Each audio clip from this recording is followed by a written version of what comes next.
Right now, to see where you're at for risk of heart attack or stroke, we look at what's called risk factors, right? So measure your blood cholesterol, measure your blood pressure, find out how you eat, how much activity you get, right? We look at factors like that.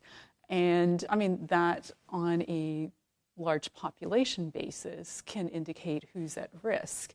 But we also know that people with low cholesterol and low blood pressure still get heart attacks.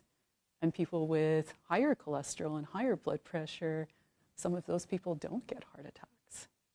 So what we need is a better way at the individual level to be able to figure out who's most at risk.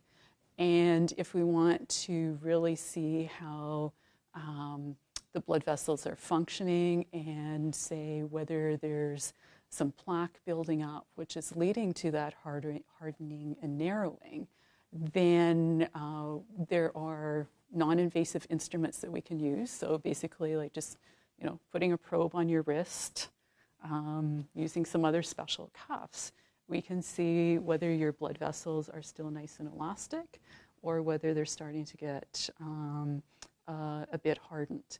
And of course, all of us, as we get older, there's that natural progression of getting more hardening.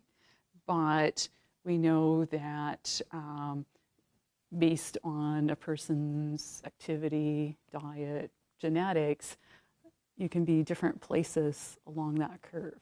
Right? And so by knowing where you are along that curve would tell you a lot more about what your true risk might be. And from my point of view as a nutritionist, because I want to show that diet can make a difference, I would like to be able to show that people that are a little further along the curve, if they start making changes to their diet and their lifestyle, we're not only stopping them from progressing further, but could we actually make them slide this way back along the curve and show that they really can get a little more elastic vessels by making these changes.